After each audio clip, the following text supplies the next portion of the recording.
On the fourth Sunday of Advent, when so much competes for our attention and our affection, we proclaim that we are held perfectly safe in the love of God. Believing that every manifestation of sin and every expression of darkness will one day be overcome, not by might, but by love, we recall the greatest commandment of all: love the Lord your God with all your heart, and with all your soul, and with all your strength.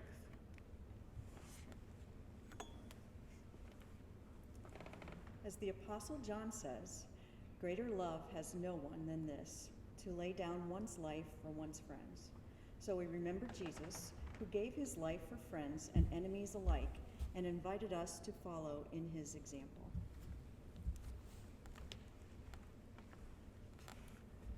We remember God's faithfulness with thanksgiving.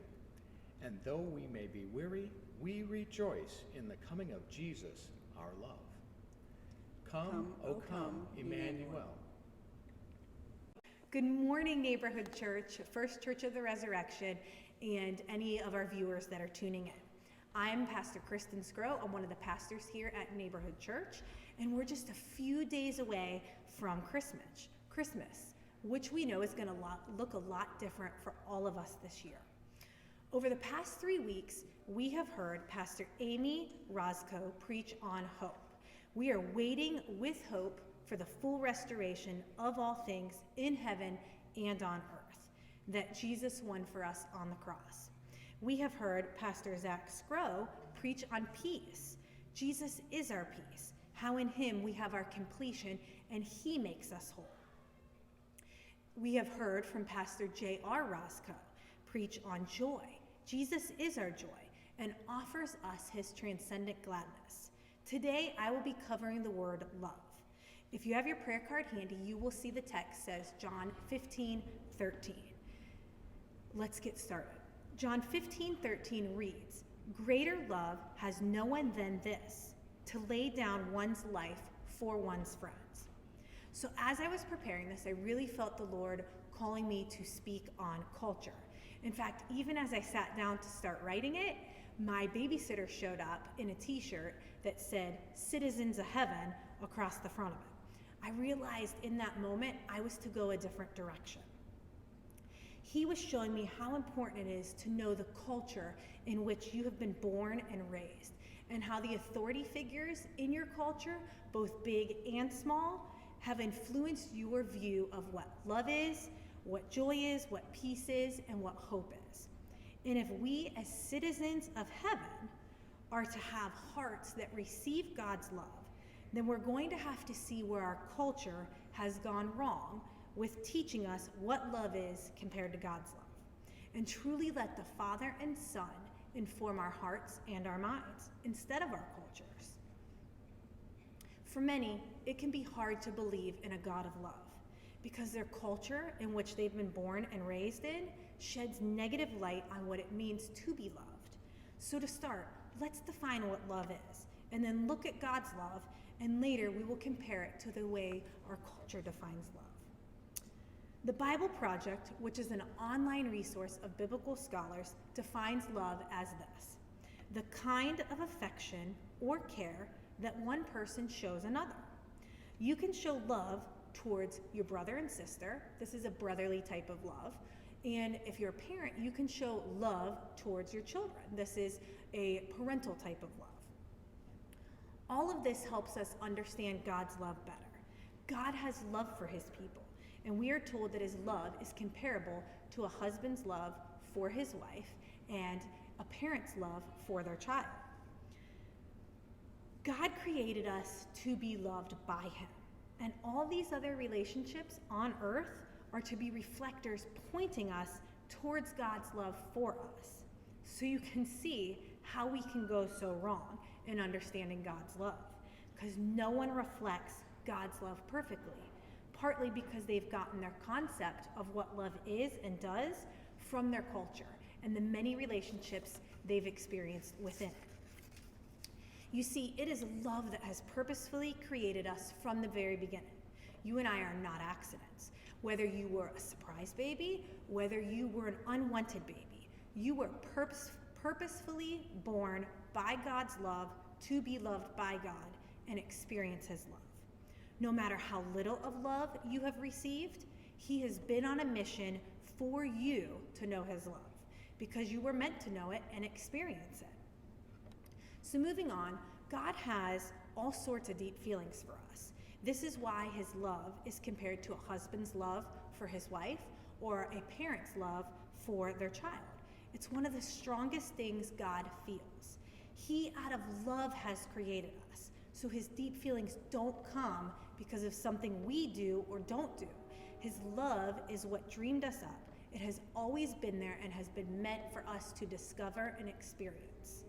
His deep feelings are also not coming out of this place of duty, like, oops, I created another human, I owe it to them to love them.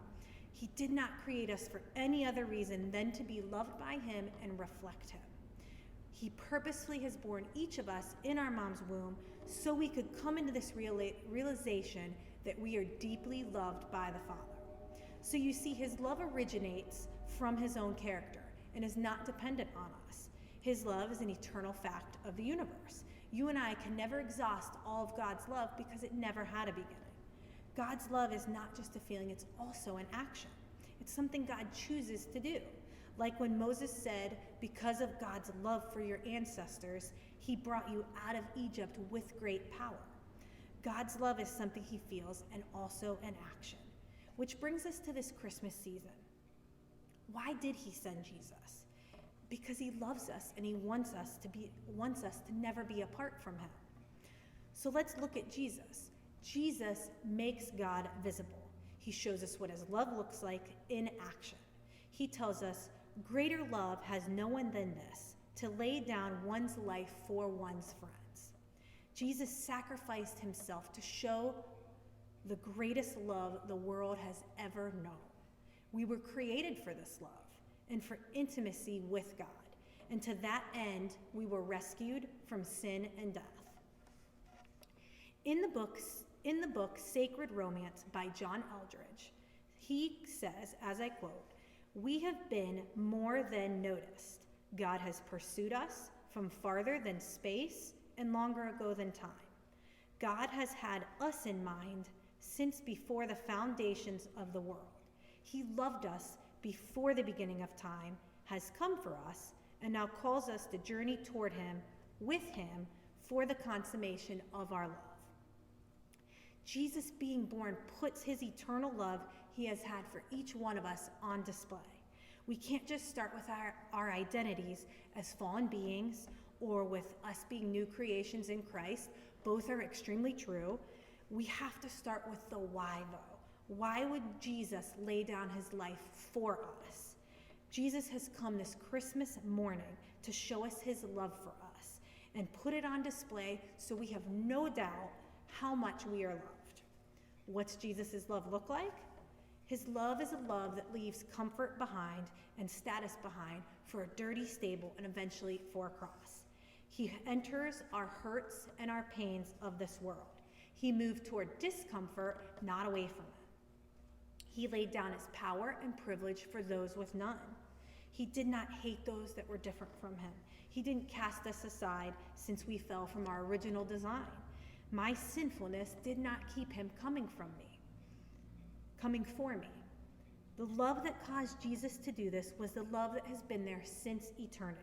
And he determined we know it and experience it and live in it forever. The verse, "In this is love," not that we loved God first, but that he loved us and sent his son for us.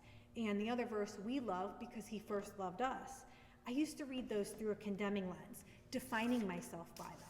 Like, "You're guilty, Kristen. You didn't love him first," type of way. But now as I prepared for today, I'm understanding this is meant more to cause a realization on our part of being loved. He's not saying you didn't love me and defining me by it.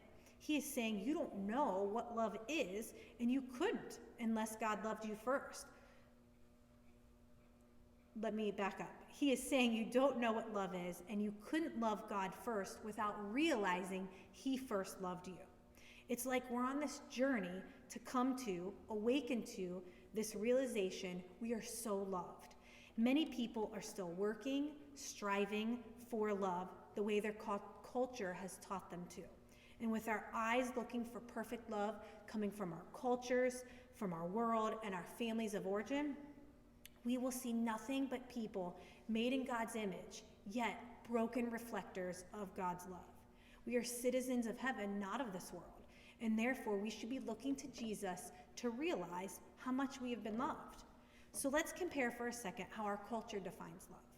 Our culture's way of loving has its roots in selfishness, and it objectifies, meaning our culture is driven by using people as a means to an end. You all know the Jerry Maguire famous line where the woman says, "You complete me." Our culture expects others to love them perfectly like God does, and then we're shocked when others don't. Our culture won't move towards discomfort for another unless they get something out of it. Our culture has a hard time entering into the hurts and pains of others, especially if you brought it upon yourself. Our culture's attitude is much of, you made your bed and now you're sleeping in it. Our culture does not lay down their power and privilege to those that have none. And lastly, our culture casts aside those that don't measure up to their ideals of love. In closing, I invite you to receive God's love in Christ Jesus this morning. This is God's story, and this love he has for you has been there since eternity. And this love is what made you be born.